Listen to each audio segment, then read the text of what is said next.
Retour à question d'actualité sur les ondes de Radio VM en compagnie de Jean-Philippe Trottier. Alors, les régions doivent se réjouir de faire la une depuis quelque temps grâce à l'émergence d'un Bernard Gauthier qui vient de passer à l'émission Tout le monde en parle, faut le faire. Ses propos tranchent avec la rectitude politique qui nous étouffe peu à peu. Il dit bien des choses. L'homme ne parle ni n'écrit sans doute pas un langage très policé ni bien écrit, mais le fond de ce qu'il dit tout haut ne représenterait-il pas, au-delà de la sphère rurale, ce que la majorité silencieuse québécoise penserait tout bas? Par ailleurs, le parallèle avec Donald Trump est-il pertinent? Le point avec Simon-Pierre Savard-Tremblay, chroniqueur à l'émission. Bonjour Simon-Pierre. Bonjour. Vous avez vu donc Bernard Gauthier à Tout le monde en parle? Oui, absolument. Votre première impression? C'était un rendez-vous du dimanche soir que j'attendais avec impatience. Votre première impression à froid ou à chaud? Écoutez, moi je vais vous dire, je ne réagis pas comme le bien-pensant moyen qui regardait sans doute l'émission ce soir-là. Vous êtes le mal-pensant élevé, c'est ça? Probablement. je vous la laisse. Mais, je la partage avec tous nos auditeurs quand même. Mais je vais vous dire, j'ai essentiellement eu une déception justement qui était quand la question a été posée à Bernard Gauthier, quel est votre programme? Oui. Il a répondu à peu près... je sais pas encore, ça s'en vient, c'est pas moi le cerveau derrière tout ça, c'est Franck Malenfant. C'est ça, voilà. Autrement dit, ça c'est la partie qui m'a déçu parce que je me suis dit, avance-nous tes idées. Même j'ai l'impression, moi j'ai lu un petit peu sur le parti, j'ai lu un petit peu sur ce qui était prôné et c'est grosso modo la démocratie directe, l'Assemblée constituante, donc vraiment réintégrer davantage le citoyen dans une structure participative beaucoup plus grande que dans le régime parlementaire britannique. Il y a aussi autre chose. Ça, il a peu passé son projet. Par exemple, quand il s'est fait demander « Êtes-vous souverainiste? » Et il a répondu « Moi, personnellement, je le suis. Oui. » Et ce qu'il voulait sans doute dire, puis je sais pas si ça a peut-être été coupé, remarqué, ça voulait dire que cette question, comme toutes les autres questions, seront traitées dans un nouveau régime de démocratie directe. Donc là-dessus, le projet, qui en est un quand même de révision de fond en comble de notre démocratie, n'a pas été expliqué dimanche soir. Ça, c'est le côté négatif. D'ailleurs, je rajoute un commentaire à ce que vous dites, Simon-Pierre Savard-Tremblay. Je crois que c'est sur le site du nouveau parti, dont j'ai oublié le nom. Je l'ai marqué ici. Citoyen au pouvoir. Voilà, Citoyen au pouvoir, c'est assez simple pourtant. Un des buts, c'est de multiplier les partis à l'Assemblée nationale qui empêcherait la ligne des partis dominants de s'imposer devant la volonté des électeurs québécois. J'ai pompé ça sur leur site internet. C'est-à-dire que plus on a de petits partis, plus on peut bloquer le jeu de brasse camarade, en un sens. Tout à fait. Mais bon, ça, c'est... en tout cas, c'est pouvoir leur bloquer. Ligne. Oui. Voilà. Il est encore trop tôt peut-être pour parler de ce parti et de son programme, je veux dire, mais attardons-nous au phénomène Bernard Gauthier. Bon, on a commencé par le mauvais côté, le côté vague du programme. Il n'était pas en mesure d'en parler vraiment. C'était trop tôt si on avait coupé, je ne sais pas. Le personnage, moi je vous dirais, pour ma part à moi, j'ai trouvé rien de répréhensible dans ce qu'il a dit, si ce n'est son style, mais bon... c'est pas quelqu'un qui a fait l'université aussi ou ça, je veux dire. Mais autrement, ce qu'il dit tout haut, moi, m'a pas vraiment scandalisé. Ben écoutez, ce qu'il a dit est sur papier mal vu pour un politicien, mais justement, c'est un politicien atypique. Comment dire, on parle surtout de deux commentaires qui, c'est d'abord sur le linge. Quand il dit, nous, quand on est en party, après 7-8 bières, on parle de politique pendant que les femmes parlent d'autre chose, parlent de linge. Bon. Et là, c'est une anecdote, c'est dans son vécu. Il raconte sans doute ce que lui-même a vu dans ses propres parties, lui. Oui. Bon, ceci étant dit... ce n'est pas dans le style léché habituel des politiciens où tout est vérifié, contre-vérifié avant même qu'ils prononcent ne serait-ce qu'une demi-phrase. Oui. Ce n'est pas dans ce style-là. Puis sinon, il y a la phrase sur l'immigration. Où il a dit « Nous sommes submergés, il y en a qui viennent de partout, puis etc. » Mais il a dit un truc très juste, Simon-Pierre Savard-Tremblay. Il me semble que c'est le réflexe de monsieur, madame, tout le monde. C'est-à-dire que un père de famille va d'abord aider sa famille, ses enfants. Ensuite, il va aider les cousins et les je sais pas trop quoi. Ensuite, les voisins. Ensuite, la paroisse. Ensuite, la municipalité. Peu à peu en cercle concentrique jusqu'à aider l'étranger. Je veux dire... c'est ce qui est intéressant aussi. Il disait même nous, là, sur la Côte-Nord, on en a des immigrés, c'est des bonnes gens, etc. Voilà. etc. Puis c'est amusant parce que il parle vraiment comme monsieur, madame, tout le monde parlerait de son entourage. Là. Exactement. C'est un témoignage personnel. C'était pas le discours d'un chef de parti, loin de là. Et c'est en même temps ce qui plaît. Voilà. C'est ce qui plaît. C'est pour ça que je posais cette question dans l'introduction, Simon-Pierre Savard-Tremblay. Est-ce que Bernard Gauthier a dit des choses tout haut? Est-ce qu'il a correspondu avec ce que la majorité silencieuse au Québec penserait tout bas? C'est, en tout cas, on sort de l'élite, on sort des médias, on sort de l'élite, on sort des journaux, on sort des universités, on arrive vraiment, monsieur, madame, tout le monde. Ben écoutez, oui, au sens où c'est un témoignage personnel, mais c'est évident que peut-être plusieurs femmes de cette majorité silencieuse ne prendront pas bien les propos qui ont été évoqués. Encore là, comme vous le dites, il n'y a pas de scandale, c'est pas du sexisme, il n'y en a pas. C'est même pas du racisme, les propos concernant l'immigration. Voilà. Moi, je ne comprends pas. Regardez, moi, je trouve que c'est un tribunal de l'Inquisition, mais le tribunal de l'Inquisition n'est pas unanime, contrairement à d'habitude. Ah bon, vraiment? On dirait, regardez, il y a eu toutes sortes de messages aussi à l'effet. Il y a tout d'abord le lendemain à l'émission à TVA de Denis Lévesque, je me souviens plus du nom de l'intervenante, qui avait dit « Qu'est-ce qu'ils connaissent à ça, eux autres, c'est la Côte-Nord, ils n'ont jamais vu d'immigrants de leur vie. » Bon, ça c'est exactement ce qu'il faut faire pour que Rambo Gauthier monte en popularité. Exactement ce qu'il faut faire, puis c'est des propos 1000 fois plus inacceptables que ce que Rambo Gauthier a dit à tout le monde en parle. Et méprisant, en fait. On dirait que le mépris... C'est pour ça, d'ailleurs, que moi, j'ai une chronique... l'attitude de nous, attention, nous avons tout vu, nous sommes tellement bons, nous sommes en avance, nous sommes pour le progrès, nous sommes connectés sur le monde, attention... Vous prenez un accent français, là, vous vous moquez de moi, j'ai l'impression, Simon-Pierre Savard-Tremblay, je vais me fâcher. J'oserais jamais. Ah bah tiens, vous l'avez bien fait quand même. Je sens que je vais éteindre le micro, on va passer de la musique si vous continuez à me singer comme ça. Mais vous ferez venir Rambo pour gérer ça comme sur un chantier. C'est la Côte-Nord, il est à la Côte-Nord, j'ai dit la Côte-Nord, excusez-moi, la Côte-Nord. Et... Donc, oui. Dans mon introduction, il y avait aussi une question que je posais. On a déjà fait le parallèle entre Gauthier et Trump. Est-ce que la réaction des bien-pensants, disant par exemple, la Côte-Nord, ils savent rien, ils n'ont pas vu d'étrangers, ils n'ont pas vu ci et ça. Et voilà. Est-ce qu'on a eu la même... Quand Trump a posé sa candidature il y a 1 an et quelques pour les primaires républicaines, tout le monde lui riait au nez, tous les gens de Washington, les journaux, la télé, les médias, les élites disaient qui est ce singe-là, qui est ce clown. Et puis, finalement, ils l'ont renforcé. Ben oui, ils l'ont renforcé à coup de mépris, et c'est le petit peuple en général, pas que. Oui, c'est les médias qui ont réussi à transformer, à coup d'attaque, un milliardaire new-yorkais en homme du peuple. C'est les médias qui ont réussi à faire ça, à coup d'attaque. Puis le parallèle est intéressant parce que là, malgré l'exemple que je vous donnais du mépris à l'égard des régions de la Côte-Nord, ils n'ont jamais vu d'immigrants, eux autres, ils sont fermés. En même temps, il y a une autre réaction, parce qu'on dirait qu'on a appris chez les bien-pensants, comme vous les avez appelés, on a appris de la victoire de Trump.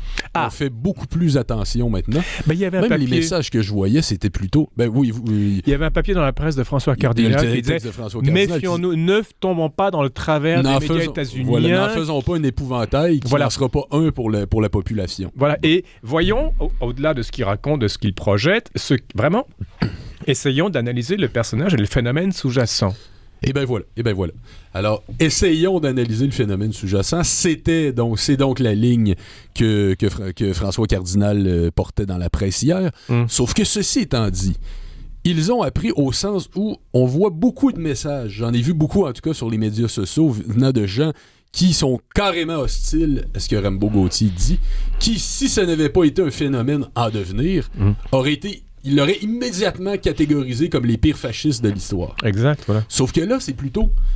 écoutez, il faut comprendre, il pourrait apprendre, on pourrait lui expliquer, on pourrait l'éduquer, il pourrait venir à Montréal, on pourrait lui expliquer comment ça fonctionne. C'est le même mépris quand même, Simon-Pierre. Oui, mais il y a le petit côté, il n'est pas nécessairement mal intentionné. Autrement dit, le tribunal de l'Inquisition... Il est idiot et on va lui apprendre grâce à la ville. On dit en français « arrive en ville ». Exactement, mais regardez, c'est que le tribunal de l'Inquisition, avant la victoire de Trump, aurait fait comme avec Trump, aurait prôné unanimement l'excommunication, qu'on l'envoie au bûcher immédiatement, la repentance par le feu. Mais à cause de la victoire de Trump, il y a une espèce de petit changement d'attitude où là on dit on va plutôt peut-être opter pour la rééducation. Peut-être que ce n'est qu'une brebis égarée, qu'elle reviendra rejoindre le troupeau. Au lieu de le brûler sur le bûcher, on le psychiatrise. Et voilà, exactement, c'est le choix entre les deux. Mais évidemment, s'il n'est pas sauvable dans quelques temps, on le diabolisera comme il faut le diaboliser. Dites-moi une chose, Franck Malenfant, vous avez parlé de lui un petit peu. C'est lui qui est pressenti pour diriger son parti des citoyens au pouvoir, je pense. Je crois que ce sont plusieurs porte-paroles, si je ne m'abuse, dont Rambo Gauthier et Franck Malenfant. Ah, ok, parce que c'était lui la tête pensante derrière tout ça. C'est ce que Rambo a dit. C'est son concept, c'est ses idées. C'est lui véritablement qui a pensé à ça. Moi, je suis un porte-parole. C'est ce que Rambo a dit, à tout le monde en parle. Grosso modo. Bernard Gauthier, à tout le monde en parle, a également dit qu'il était ni de gauche ni de droite. Ça devient intéressant, ça. Ben ça, c'est un peu les lignes qu'on entend de ceux qu'on caricature comme étant les populistes partout dans le monde. De plus en plus, on essaie, c'est une manière intelligente de sortir aussi du débat public, de dire, on va sortir des catégories dans lesquelles vous voulez nous forcer à être, on va jouer notre propre jeu, on n'entrera pas dans le vôtre. Oui. Puis de toute façon, c'est des catégories gauche et droite tellement ridicules aujourd'hui qu'ils nous Elles sont interchangeables maintenant. Hein? Ben oui, maintenant, c'est rendu interchangeable. Depuis que la droite s'est ralliée à l'idéologie diversitaire, l'idéologie du multiculturalisme, du progressisme idéologique poussé à l'extrême, et en même temps, depuis que la gauche s'est ralliée à l'économie de marché, comment vous voulez qu'il y ait des différences entre les deux familles, là? Donc ça va être le peuple contre l'élite, encore une fois. Ça, c'est un de vos dadas, je pense. Ben écoutez, c'est ce qui est joué du moins par ces nouvelles forces politiques-là. Rambo, au moment où il s'est lancé, il a même dit lui-même, je trouve ça intéressant de voir ce que Trump a fait, même si je n'ai aucun point commun avec lui. Même si je n'ai aucun atome crochu, je trouve que sa victoire comme symbole est intéressante. C'est lui qui le dit textuellement. Là. Et donc on a dû lui tomber à bras raccourcis, non, dessus. Mais écoutez, ça n'a pas vraiment été retenu en tant que tel, sauf que je comprends ce qu'il veut dire par là. Il a compris qu'il se passe quelque chose en Occident en ce moment. Puis on aura l'occasion d'analyser l'élection française dans les prochains mois. Donc vous restez avec nous, c'est en avril-mai, je pense? Oui. Il y a 2 tours. Oui, oui, il y a 2 tours. L'émission sera toujours là. J'espère, oui, si je suis en vie, si la radio est en vie. Alors, on devrait, oui, je crois pas qu'on va mourir avant le mois de mai. Mais il est possible que j'y aille et que je vous fasse ça en direct de sur place. J'aurai un correspondant à Paris, ça sera d'un chic fou. Vous allez vous péter les bretelles en disant ça. En direct de Paris, qui regarde ça pour nous. Et ça fait coloniser, il peut pas à peu près. Hein? Au moins, c'est une voix de Paris, elle compte. Ce qui est intéressant chez Bernard Gauthier, c'est un phénomène, là je prends un peu de hauteur, si vous me permettez, Simon-Pierre. Je vous l'accorde. Oh, merci infiniment. Je vous la remettrai après la hauteur. Vous aurez vos droits de hauteur. Et qu'allais-je dire? Oui. Et que l'expression d'un changement de paradigme vienne de quelqu'un dont le vocabulaire, tant parlé qu'écrit, enfin, que l'écriture, si vous voulez, n'est pas très développé. Et je trouve ça assez intéressant. Les classes éduquées, les gens qui sont passés à l'université, qui sont dans les médias, qui ont fait un doctorat ou une maîtrise, qui ont lu plein de bouquins, etc., en général, plus elles grimpent, moins elles sont au contact avec ce qu'on appelle, comme le pape François disait, le sentir populaire, si j'ose dire. C'est comme si le vent de fraîcheur, je dis ça sans aucun mépris, devait venir de la base, toujours. Les changements arrivent rarement des élites. Est-ce que je me trompe ou pas? Vous vous trompez. Bon, on ferme la radio. On ferme le micro, alors. Je dirais que le régime libéral actuel, au sens du libéralisme, il repose sur la transformation perpétuelle de la société. C'est nécessaire pour que le capital puisse continuer à rouler, de détruire perpétuellement les structures, les faits acquis, les traditions, tout ce que vous voulez. Et ça ne peut venir que par l'élite, du haut vers le bas, comme on le voit, vers les réformes pédagogiques perpétuelles qui visent constamment à transformer le jeune en un agent du marché concurrentiel mondial. Oui, d'accord. Donc, c'est plutôt un changement perpétuel qui est imposé. Mais moi, j'ai l'impression que chaque fois, quand on grimpe dans la société, on se déracine. Oui, bien sûr. C'est le prix c'est ça le changement, non? Oui, mais vous dites du haut en bas, mais de bas en haut également. OK, dans ce sens-là, OK, bon. Je voulais surtout dire que les politiques étaient imposées par en haut. Les politiques de changement perpétuel, de remise en question perpétuelle, et venaient du haut vers le bas. Du haut vers le bas et de la ville vers la campagne ou vers la région aussi. Également, sauf que quand vous parlez du bas vers le haut, c'est évident qu'il y a un système de déracinement, qui est même un système hiérarchique qui est fondé sur le déracinement. Exactement. Il faut que vous puissiez vous déraciner pour pouvoir monter dans la hiérarchie. C'est la manière d'être accepté. Là. Et plus on a de tribunes, plus on peut parler, moins on dit de choses. Seriez-vous d'accord avec ça? Ben écoutez, ça dépend. Là. J'ai quand même pas mal de tribunes et j'espère dire quand même quelques petites choses. Vous êtes peut-être un prophète dans votre pays. Enfin, je le souhaite pas. On dit qu'on n'est jamais prophète dans son pays. Dans Saint-Marc. Je crois que c'est Saint-Marc ou Saint-Matthieu qui dit ça, je suis pas sûr. Donc, est-ce que ce phénomène, Bernard Gauthier, est appelé à... Je dis le phénomène, pas lui, encore un phénomène, mais ce qu'il représente, ce dont il est le symptôme ou la manifestation, est appelé à durer plein de petits partis qui pourraient bloquer le fonctionnement normal. Est-ce qu'il y a moyen de fédérer toutes ces voix discordantes qui ont en commun d'être écœurées de ce qui se passe, mais alors, au-delà? Le besoin est là. Il y a une demande maintenant, pour utiliser un terme très capitaliste, pour utiliser des concepts très capitalistes, il y a une demande, mais est-ce que l'offre sera à la hauteur de la demande? Ça, c'est à suivre. On l'a vu encore avec François Legault il y a quelques années. C'est facile, quand quelque chose naît, d'être à 40% quand on n'a pas encore pris position sur rien. Quand c'est le nouveau jouet chez Toys R Us que tout le monde veut s'arracher, là, sans trop savoir pourquoi, sans trop savoir ce que c'est. Mais c'est beaucoup plus facile de lancer quelque chose de neuf que de l'inscrire dans la durée, que de l'institutionnaliser. Dans le cas de Bernard Gauthier, il jouait un parti qui existait déjà, mais c'est tout comme si c'était quelque chose de neuf. On s'entend là-dessus. Est-ce qu'il y a un risque que les partis traditionnels puissent le récupérer et le civiliser dans leur langage? Écoutez, ça demeure quelqu'un qu'on connaît encore très peu. On sait que c'est une bête médiatique, mais on connaît encore très peu le type. On sait ce qu'il a fait comme syndicaliste sur la Côte-Nord. Oui, bien sûr. Bien sûr. Mais donc, ça pourrait sembler surprenant de prime abord qu'il rentre dans le rang, mais regardez comme Trump a aussi vaincu son propre parti. Il a aussi écrasé l'establishment dans son propre parti. Il avait de l'argent, lui. Il avait de l'argent, lui, ce qui n'est pas le cas de Bernard Gauthier. Quoi qu'on connaît mal la réalité sur place là-bas, peut-être a-t-il un réseau chez sa base syndicaliste, peut-être a-t-il un réseau très étendu, très dynamique, très performant et très, très efficace. Oui. Ça reste à suivre. Sauf que quand on regarde, les prochains mois seront fondamentaux.